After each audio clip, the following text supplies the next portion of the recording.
it is time now for our Calling the Clock segment. We've got some great topics on the board this week, and we've just talked about the Poker Hall of Fame, so that's where we're going to start. 2 minutes on the clock.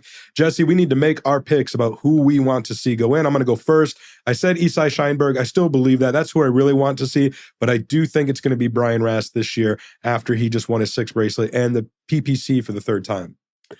You know, I think that you have a great pick in Brian Rast, and I think Isai's a great pick as well. But Chad, I'm so sorry. I know who's getting in.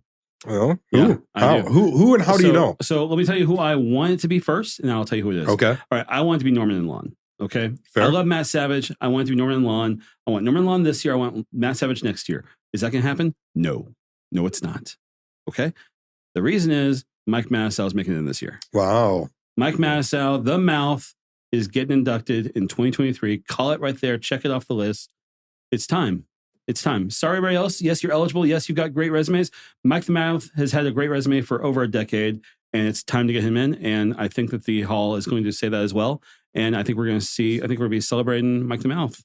And I think we can just go ahead and call the clock right there. No, I think it's going to be. I think it's going to be pretty tough in terms of, as I mentioned in a past episode, right? So the Doyle Brunson's gone now, unfortunately, and Doyle held a lot of sway over the Poker Hall of Fame. He had a voting block, if you will. A lot of people. Jack Minion, right? Jack Minion isn't keeping on top about what's going on in the poker world on a daily basis. Crandall Addington down there in Texas, same thing. So they used to go to Doyle and say, "Who should we vote for?" Sure, yeah. And now he's not there to tell them that. Maybe they go to Todd and he says it, or maybe another person rises. Maybe Daniel Negreanu gets more influence within the actual Hall. I don't know. So I think it could really go anywhere. I know, as I mentioned earlier in the show, Tom McAvoy, TJ Cloutier, some guys who are supporting Kathy Liebert. So Negreanu probably going to support Ari or maybe Isai Scheinberg. I don't know. So like, I do think it's a pretty big toss-up. I understand what you're saying, and I love that you're sharing that. But I just want to go ahead and say congratulations to Mike Massow. I'm so happy to see you inducted into the Hall of Fame. There you go. All right, let's move on to Brian Rast. I like getting the last word. It's fun because then Chad can't say anything. Brian Rast wins the 50K PPC. Chad, I've heard that before, right? Yeah, once, twice. Yeah, this well, is now 3 times. Oh, it's 3rd time. Okay, yeah. My goodness. I mean, what a story. Brian Rast wins it for his 3rd time, takes down $1.3 million.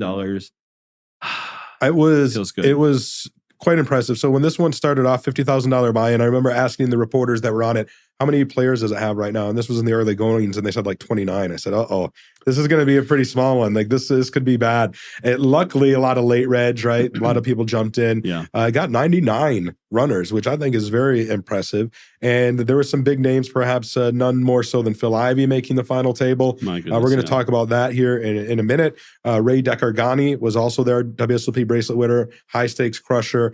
Another name that I've heard mentioned should be nominated for the Poker Hall of Fame. Matthew Ashton, who's won it before, was there. All right. Enough of that. Brian Rast wins his 6th bracelet. He did so. His 3rd PPC. Yeah. This is sick. He did so in great fashion at that final table. I messaged the reporters. I said, are these chip counts right? Because he had like 21 million and everybody else had like 2 million. So I thought maybe they put an extra.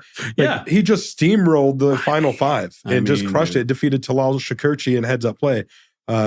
It was an impressive performance. This is arguably the toughest tournament in the world. It's got the best mixed game players that poker has to offer. Yeah. And to win it 3 times, Michael the Grinder Mizrahi was the first one to do it. He's won 3 times. Yep. And now to have Brian Rast do the same thing, it's quite incredible. Since I want Poker Go Studio to do a heads up between those two, Mizrahi and Rast, with an 8-game mix of some sort. Like, let's give us who's the best of the PPC 3-time winners. Yeah, that would be fun. It would, and this event's only been in existence since 2006. Yeah. Right. So 17 years, and we have 2 3-time winners. Ding, ding, ding. Okay, let's go on. Ivey makes the FT, and I was so heartbroken when he didn't make that last day too. You know, when they kept condensing it. Ah, man. He put that in my bloodstream. He had so early on in level 5 on day 1, he played this massive PLO hand. I pulled it to the front page of Poker News because it was just so special. He put his life on the line in this event, making a great call against Matthew Ashton. I won't go into the specifics. You can read it on Poker News. But it was just this really impressive hand that allowed him to jump towards the top of the chip counts, where he stayed for most of the tournament. So it was like, wow, Phil Ivey, he's at the final table. He's got chips. But then, unfortunately, things must have taken a turn. I don't know if Lady Luck turned against him, but he ended up bowing out in 6th place. And it definitely was a kind of letting the air out of the balloon type of thing, because I was like, man, Phil Ivey might do this. And I think it was his 5th time cashing this event, and the second best he's ever performed. He finished 3rd back in 2006 when Chip Reese won it. So pretty, even though he didn't win it, he didn't, get heads up or anything, but still pretty impressive by Mr. Ivey. No joke. Absolutely. What I've noticed this year is that Ivey just seems like he's really happy. I mean, I'm just seeing pictures. I'm seeing like videos on Hellmuth's Twitter. Like he's just got this smile, man. It feels so good. And making this deep run, I'm so excited. I really think we're going to see more from Ivey this summer, and I can't get enough of it, man. When I get a chance, I run over to Paris. I look in that little corner where all the high rollers are. I'm like, where is he? Where is he? It's fun to see him in the updates. And so for me to see him make this final table, it's just like, yes, this is what we need, man. This is what poker needs. Yeah, Phil Ivey. And there's a handful of people when they make a run, they make it deep. An Ivey, a Negreanu, a Hellmuth. There's something special, electric at the World Series of Poker. You feel it, not only from our perspective as a media outlet, but just the players get excited. You see more people coming to the rail. The rail in this one, people were lined up to see Phil Ivey playing. Yeah, it's just so much fun. Jeremy Chip Checka Ausmus claims his 6th bracelet. I'm getting tired of saying 6th and 5th bracelets, man. It's just too much this summer. I'm just joking, obviously. My goodness. This is like the legend summer, I feel like. There's just so much of this. But yeah, Ausmus claims his 6th bracelet in online event number 8, the $3,200 NLH. It's impressive. I'm pulling up his WSOP.com player profile right now because I wanted to look over his bracelets. As we mentioned earlier in the show, this was his 5th bracelet win in 20, what was it? 21 months. 21 months. Is it his 5th or is it his... he actually had an online circuit ring win in there too, which is crazy. I'm just noticing that as well. So he's won 5 bracelets in 21 months. He's got the online high roller event. He won, it looks like, another online bracelet event last year, No Limit Hold'em. He's won a live 6-handed event, won the live 50K pot limit Omaha high roller, where I think that was the one where Hellmuth and Negreanu and him were 3-handed. He beat those legends out. That's right. He won the COVID relief of a charity event that was at the 2021 WSOP. And he's also got a WSOP Europe bracelet, which was his first. That's a hell of a resume. And that's just WSOP. Yeah. No, I mean, it's impressive. For me though, is it because it's an online bracelet that is it just a little bit less energy for you? I have said it is definitely less energy, but as I said with Eric Seidel too, because one of his bracelets is online, right? Yeah. So I think when somebody has an already impressive resume, and adding an online bracelet to it, it really does bolster it because it's just a whole different genre of poker, if you will, right? So I think it can enhance a poker resume in that aspect. Now, if it was just a poker resume of 5 online bracelets, you're right. To me, it doesn't hit as hard as 5 live ones. Yeah. I mean, also the fact that it's a high roller is a big deal, I think. I mean, yeah. He's nominated for the Poker Hall of Fame. That in itself speaks volumes. It's time for the Poker News Cup again. Returning to the Golden Nugget. I mean, this was a lot of fun last year. We broke the record for Golden Nugget attendance of, it was huge. Or no, not attendance. The biggest, biggest prize? Biggest prize pool in Golden Nugget history. This is a venue that goes back to the 1940s. Yeah. And it was the largest ever, like 1.2 million, something like that. And it's not like they didn't have poker. It used to be owned by Steve Wynn. Right. He loved poker. I mean, no, it was the place for poker. They had the Grand for Prix back in the 80s and stuff like that. No, this was massive, huge. This time it's a little different, and I am so excited, Chad, because it's the mystery bounty. It's a mystery bounty, $1 million guarantee. And the thing that I'm most excited about is that we're going to stream this. So on day 2, when the bounties begin, we'll have a broadcast. And this isn't going to be like the ones you've seen before where you have a camera from far away, where, someone opens it, sees it themselves, and then shows the audience. We have, thanks to the magic of technology, we're going to have an overhead camera like the flop, like a board of cards where people have to open their envelope and you get to see it at the same time they get to see it. Plus, we have a camera on their face.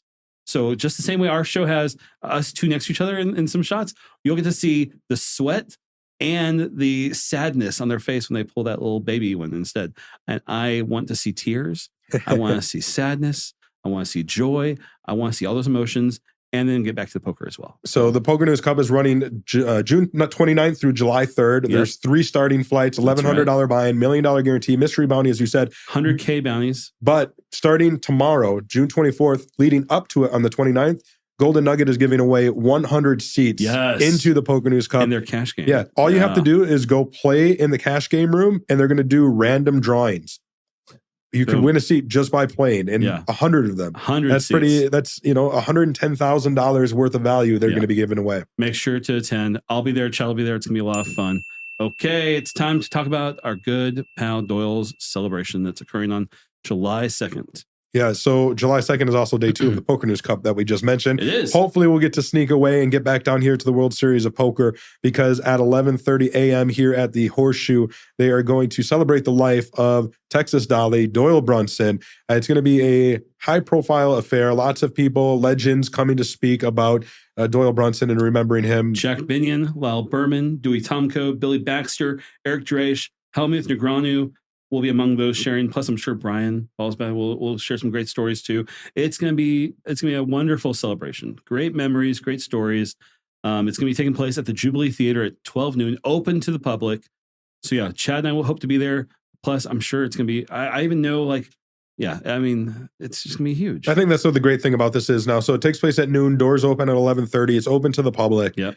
To make this open to players or anybody here at the World Series of Poker that wants to attend and enjoy a celebration of life for Doyle Brunson, I think that's great. And as opposed to doing something that's more private or invitation only, I really like that idea. I think having it in the theater should allow a lot of space, and anybody who wants to attend should hopefully be able to.